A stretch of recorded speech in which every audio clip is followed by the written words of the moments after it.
So I'm doing a brake job on this 2013 F-150 front and rear. I'm going to show you how to do the rear. You can see it's pretty thin there, front and rear. That's why we're doing the brakes. So the front ended up needing calipers. This light over here. The rear we're going to take apart and see. Pretty rusty, as you can see. This truck has 270,000 miles on it. Obviously not the first brake job it's had, so but it's probably got some rust keeping the pads from wearing the way they should.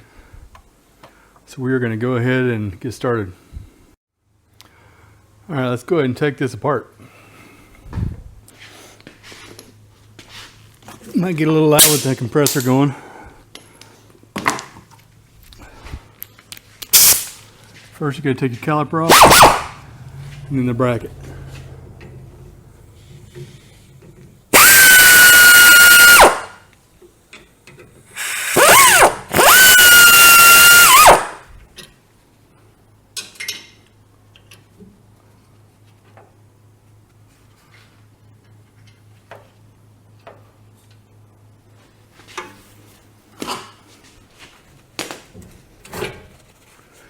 And normally I would hang the caliper,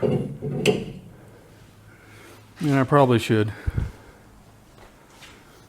If you don't have a hanger, you can actually use a coat hanger like this and just wrap it around, put it through a hole or something.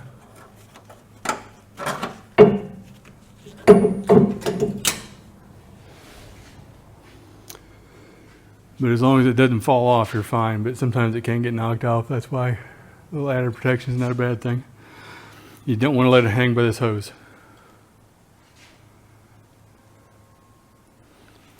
Next, we're going to take this bracket off.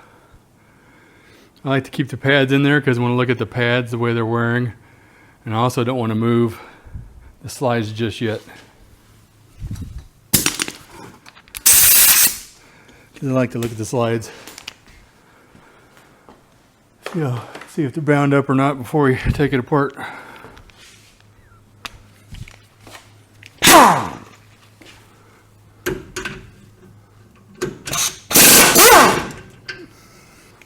Sometimes a wobble's handy when you're trying to get to things. These bolts are really tight. They need to be torqued when you put them back on there. This is also the reason you want to have your caliper held.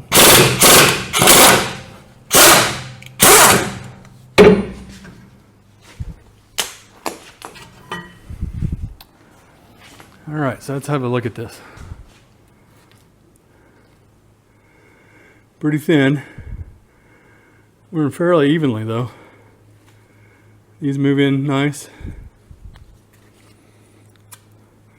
Now I always leave these in because sometimes, I don't think that's what we're going to have in the back here, but sometimes it actually, you have an inner and an outer pad, and usually it's marked, sometimes it's not, so it's a good idea to leave them in until you actually put the pads in, just as you clean them up, or maybe you can take a picture. Lay them out in such a way that you know which is inner, which is outer. Remember your caliper's on this side. Pretty easy to tell actually because your piston's right there. And there's the outer part. Next part is getting apart the rotor. This can be a pain. Obviously it's not going to fly off there. I would recommend PB Blaster or something like that to go on there. Sometimes if you just tap it with a hammer, I'm not going to reuse this rotor, so I don't care what it ends up looking like. If you just tap the face, sometimes it'll pop off.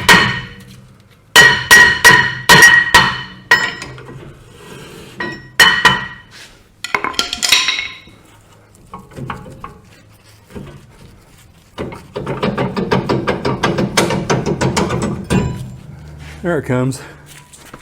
Now you can see, but it's rusty in there. That's what was holding it on.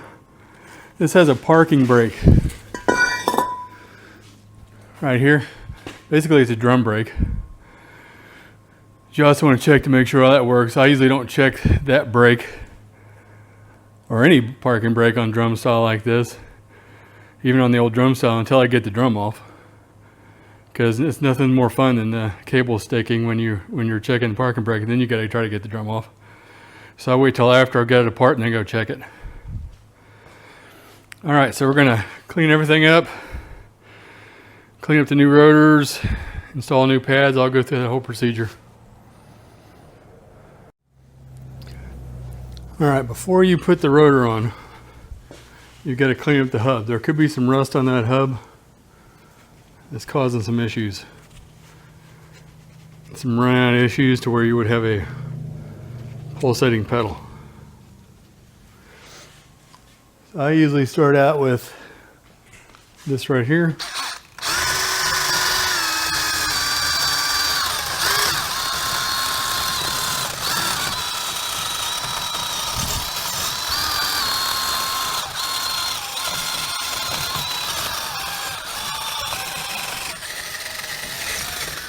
This really don't look too bad. It feels nice. The edges right there might have some rust on them. I'm gonna hit it with a wire brush. Now, the fronts on this thing were pretty bad.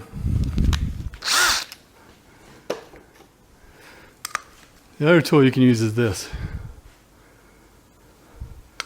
This is very handy. You can get it just about anywhere. These are replaceable.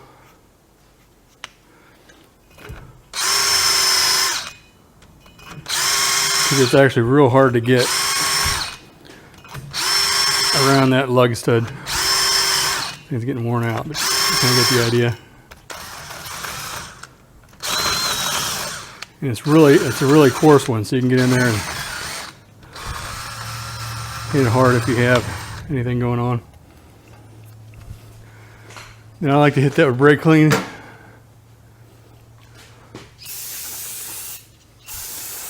I like to hit the drum parking brake shoes with it too, just to get all the dust and dirt off of that if there is any. And then you can put your rotor on. Alright, one other thing we need to do is push the piston back in. There's a tool they make for this. There's different ways to do it. I'm going to use a C-clamp. So one way you can do this, the tool is obviously the easier way, but a lot of people don't have the tool. But a lot of people have a C-clamp. So take your old pad, put it in there. Now you're going to want to open the bleeder. So if you've got this rubber piece, be sure to keep it. You're going to need it. You want to put that back on there because the fact of the matter is it's going to get a bunch of crap up inside there and be hard to open up next time you do this. So you're going to open the bleeder, put you a pan underneath. I'll try to keep this in frame if I can. That way I've got it off the hook because I want to keep the bleeder up top. Now the reason you want to use a C-clamp or the tool, because if you use a big old pair of channel locks like some people do, or a screwdriver while it's still attached here, when you let off it's going to suck some air back in. So the tool is a better option because you're not going to have to C-clamp against something else, but this is the way we're going to do it.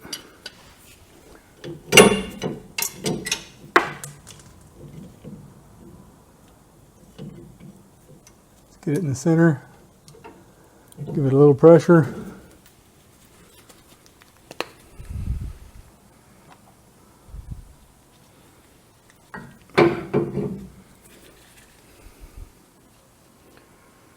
Then open the bleeder. Keep a pan under it if possible. So you're probably wondering, why do we open the bleeder up? It's to push all the debris. Look at that fluid. It's not looking very good. All the debris and everything back out of it instead of back up into the ABS system. You do not want that to happen. So I know back in the day, we used to do that, but not anymore. So that is the proper way to do it. And yes, it's a pain. You will have to add fluid when you're done. So be sure to catch, spray that off.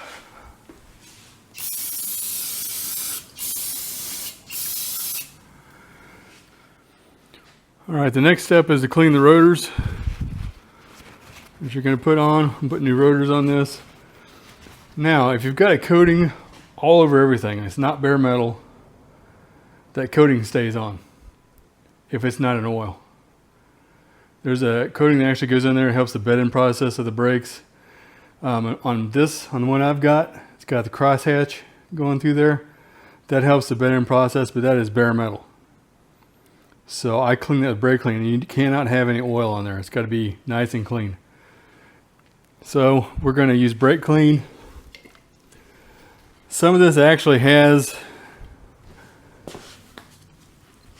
does have a coating around the front part of it, not the surface, but the actual front of the rotor. I'll show you here in a little bit on some of these. What I like to do, like on this, you can just spray it on real lightly and wipe it down. You don't want any dirt on there. And I do it again when it's on, and I'll show you that. And I do it in here too. That's the emergency brake one, but you still need to do it. You see the dirt on there. I've already done this once, by the way. It was very oily. And I'll flip it back over, but I want to show you this. I left this on here. This is clearly another type of coating to keep it from rusting. That's great, but you need to get this because there's oil on it. So I sprayed it on the rag. I did not want to wipe this other coating off. Just went around the rag like that and did it. And again, I laid it on a box so it's nice and clean. But I want to double make sure that this side's clean before I put it on. Some of you thinking this is overkill. It's never overkill to keep your brakes from making noise, everything to bed in properly, to wear properly. Doing things the right way it takes a little extra time, but it's the right thing to do. All right, so there's the rotor. We're gonna go ahead and put that on. All right, like I said before, it's pretty important getting everything cleaned up properly. One of the most important things to do is what we're about to do with this. So I'll try to keep this in frame as best I can, without smacking that. Here's the new pads. Go ahead and open those up.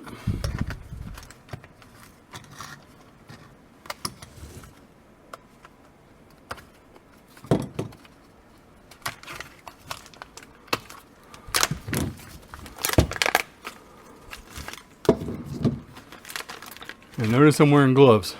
I did the same thing on the rotors because I don't want to get grease on the rotors. I don't want to get grease on these pads. So make sure your hands are clean when you're doing this. If you get grease on the pads, you've got a problem. So I'm going to lay these out over here.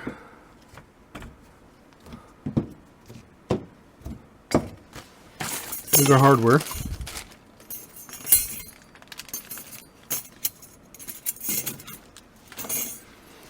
All right, so here's our setup. So I don't see inner and outer pad anywhere, so always make sure, you never really know. I'm gonna go ahead and pull these out.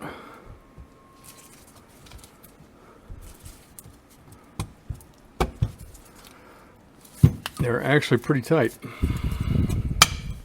There goes one.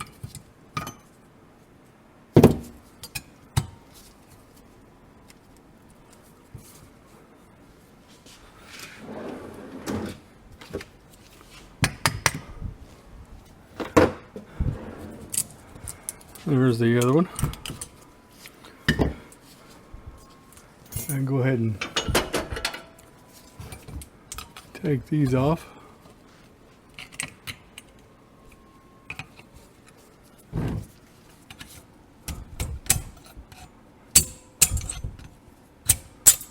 can see how corroded and rusty it is right there. So this rust will build up and push these out, and then your pads won't slide the way they should. Ooh, that one's really stuck. So I like to clean these up. Get some of this crap out of the way.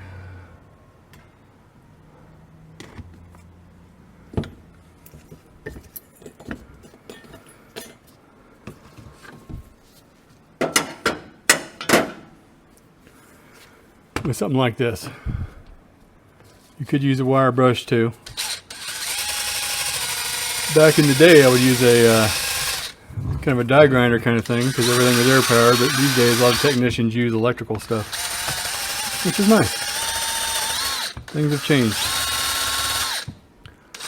I want this to be super duper clean. And I'll hit it with a wire brush in a little bit. If you get a wire brush on a grinder, that works pretty well too.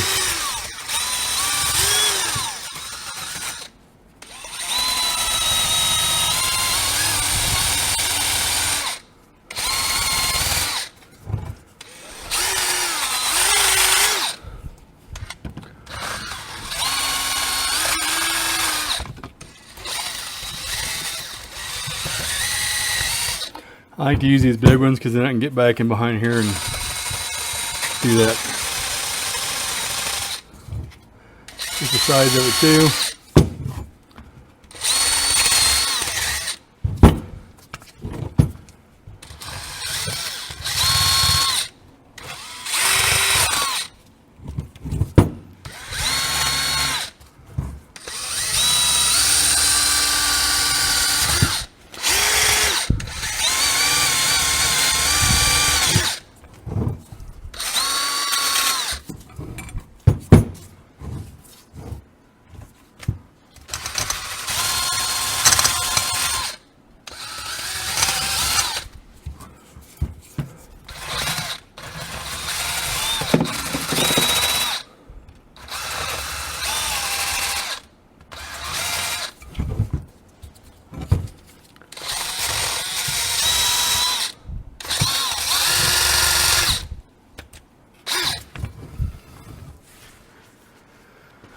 Maybe hit this sucker with a wire brush.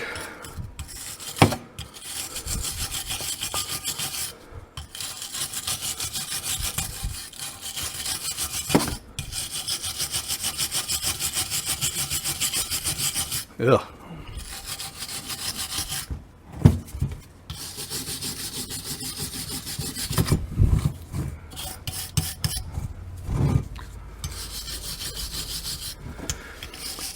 Now, yes, I could take this to the bead blaster. I'm not a big fan of doing that on just a regular vehicle, but you could do this. I mean, personally, if I was going to bead blast something, I'd probably paint it just so it didn't rust again, but that's more time than the technician wants to spend, and that's understandable. At the very least, you could bead blast this area. That would save you some time. You just don't want to get it into here, because that'd be a mess. That's what scares me about doing bead blasting. I've done it a lot when I restored cars. Alright. Pretty good. So fill along, just make sure you don't have any high spots. You might even take a screwdriver. I've done this quite a few times and just run it across. Make sure it knocks off any rust. This style here is pretty forgiving, but some of the other styles that's out there, you really want to do this part because it'll knock these corners, inside corners, little pieces out of there, which can cause it to bind up. Hit it with a brush again, and I'm going to blow it off.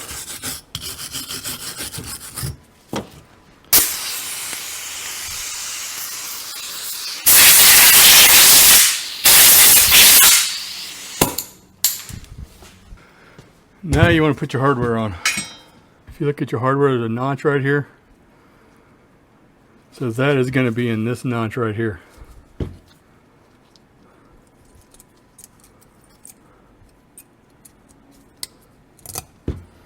if you do this right, everything should be sitting pretty nice. These are up here like this.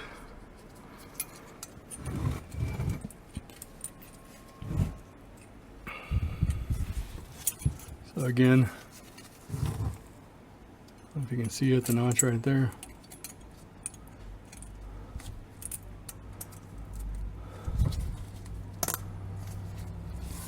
Pushes on. Everything's flush. Now, you're going to take your caliper grease and just a dab will do you. You know, I need to smear this all over everything that's out there. There's a couple things we're going to do with it. We still got to do these. So I'm going to pull these out and get a paper towel. So I'm going to pull one out.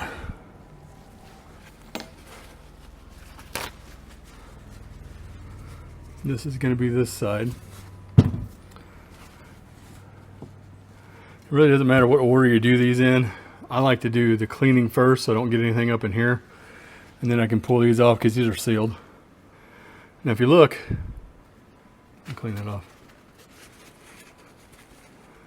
It's got a little rubber piece on it. So that has to go back into here. So I'm going to lay it out like this. So I know it's setting like this. This goes back into that one. This goes into that one, which does not have that. So this is the outer part. This is our right rear. So this looks to be on the top. Regardless, I'm going to lay it out to where I can remember. That's actually bottom, sorry. Because that would be setting in the vehicle like this. So that makes more sense because I thought it was bottom. Had me worried. Alright, so then you go in and just try to clean this out the best you can. What I'm going to do is run this paper towel down through there. And truth be told, that's probably good enough, but then I'm going to hit it with brake clean and blow it out. That might seem like an insane thing to do. Might be overkill, but again, you want to have new grease in there. You don't want it to break down. So give me just a minute and I'll go clean this. Alright, once you clean and blow those out, make sure these are good and clean before you put them back in. Get all the old grease off of it.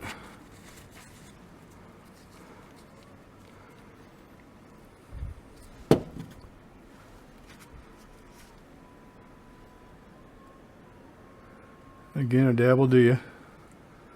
So you just need a little.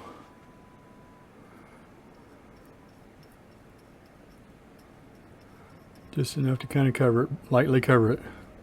If you put too much in there, it'll hydrolock. It'll actually get stuck, especially on the one with the rubber piece on it. So put it in there just to make sure you didn't put too much in there, just to make sure it goes all the way down like it should. Here's this one. And go ahead and clean it some more. And you can take those rubber boots off and clean them too, which is not a bad idea. Like that. Clean that off, just make sure you put it back the right way. Make sure the boots aren't torn. If the boots are torn, they need to be replaced. You can get those at your parts store too. Usually pads will come with the hardware kits like we've got here. And if you get a caliper, you'll get the bracket with it. But if you just need the boots, you can get the boots as well. So again, let's put that in here. Nice. Okay, we also need lubrication here. So I'm gonna, this is very light. So what I do is get the excess off of here. Go across here, across there.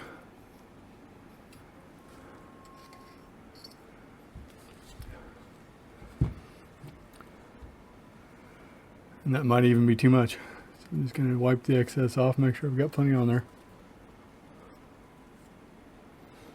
What you don't want is to get on your pads.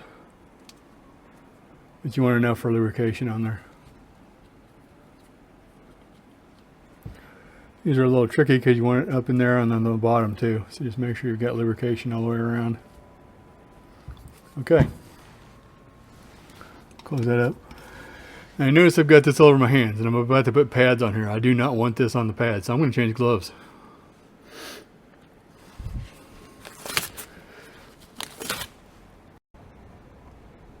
Now it's time to put the pads on.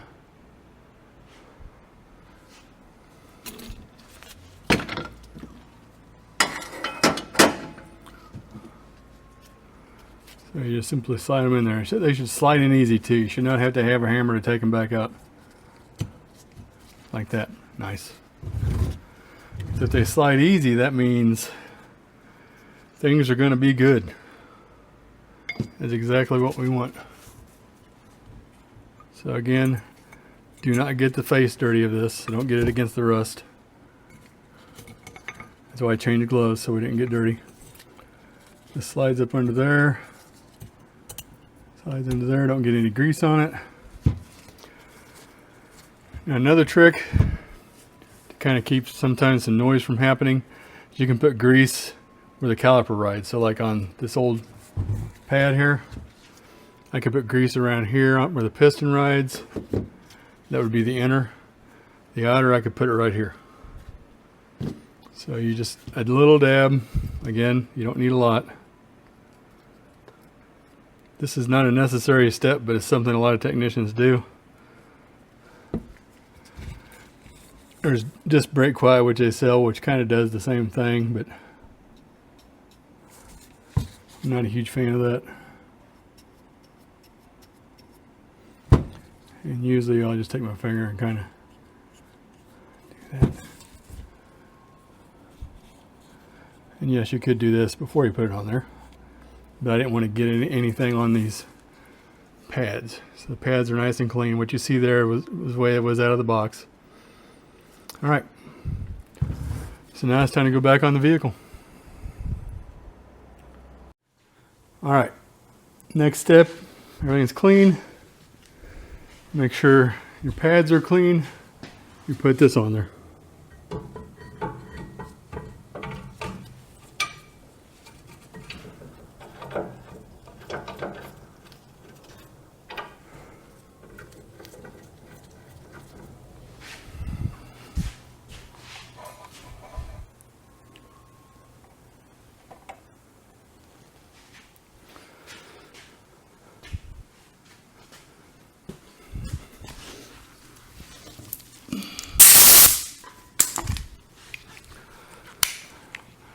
Now just snug these up because you're going to torque them. There is no reason to give it several ugga-duggas, just a little snug up.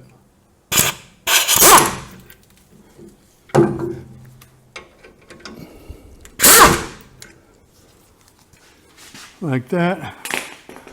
Make sure your pads push into the rotor like so. Oops, got grease all over myself. Then your caliper goes on, but you want to torque that first. So let's get that torqued.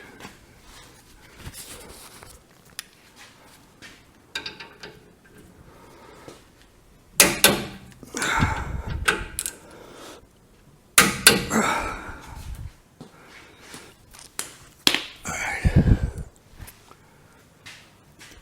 Next step, put the caliper on.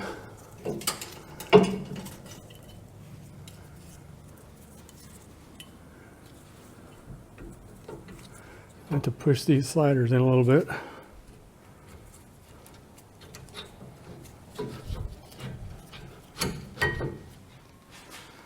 Like so.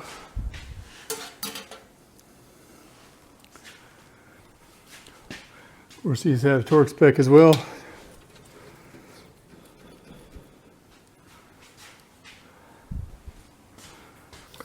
Remember, you're torquing them. So you snug them in. Snug them down. It's called trigger control. And then torque them. And some of you are probably like, this guy torques way too much. Well, I teach for a living, and I've seen students break things right and left because they're not familiar with this. Yes, you're going to get a feel for it. If you've got a feel for it, by golly, go for it. You do what you got to do. I like to take care of my stuff and the people's stuff that I work on. So I generally torque a lot of things that probably I wouldn't have torqued before. But if you're unsure, torque it. Otherwise, if you get it too tight, it can stretch the threads and they could come loose still. These caliper bracket bolts have a large torque number. I mean, it takes a lot of torque to tighten them down, and they will come loose. And I've seen the carnage of these things coming loose. It is not good. So you want to make sure you get the right torque. I'll post the torque specs. The last thing I like to do after I get done like this, I like to make sure the hose is routed the right way. So I like to let it gravity bleed just a little bit. I just want to see. I watch it. You can usually see air come out of it if there's any air. Once it starts dripping normally like this, I don't know if you can see it, but see the drip? You can close the bleeder screw. Generally, you have the cap open when you gravity bleed. Remember don't tighten that too tight. And then I like to spray all this off because the customer don't want to see all this on the inside of their caliper. Any place I've left some brake clean, drip, I'll spray off. Don't get any on the pads, obviously, because the pads should be good and clean. And then last, put this back on, keep the dirt out. You see how clean the end of that was. Now we're going to do the other side, so this is just one side. Actually, I'm doing all four. But the final step when you get done with your brake job is to pump the pedal. So you need to pump the pedal several times. So when you get it back on the ground, get the wheels on it, make sure you torque your wheels on. I'll have a whole nother thing about that, but that's critical these days. You need to torque the wheels. Pump it, and it's going to take several pumps.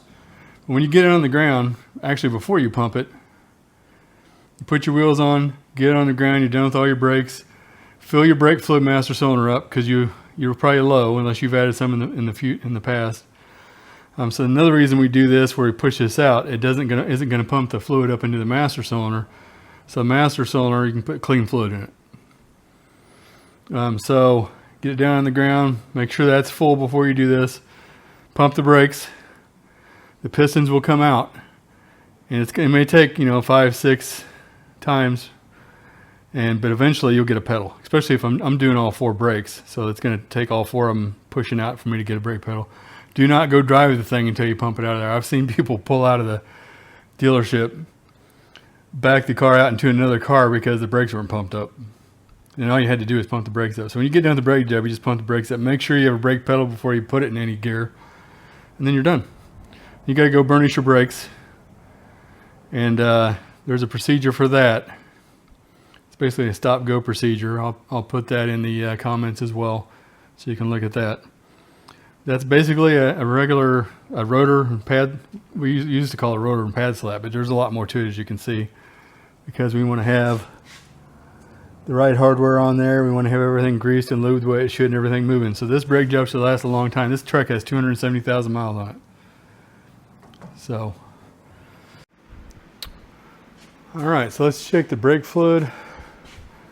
Something you should have done before you started the brake job, but you notice mine's fairly low, and that's because all four wheels actually needed brakes. So the pistons were out quite a ways, so the brake fluid went down.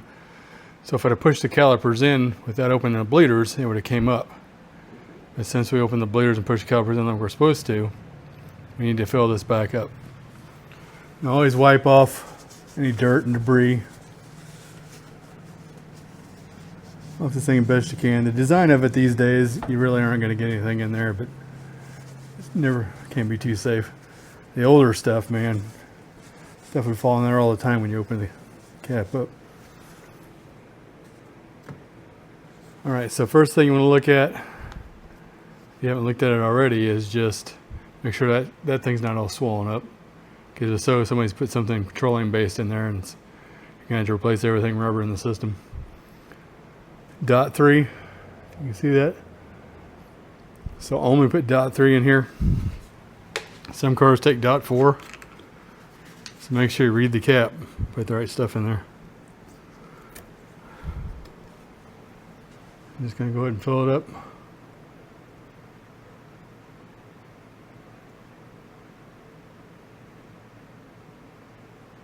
To the max. And I'm going to jump in there and pump up the brakes. I haven't done that part yet. So brakes are done. Wheels are torqued. Going to pump them up.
There we go, we have a brake pedal. You can see the fluid did drop a little bit.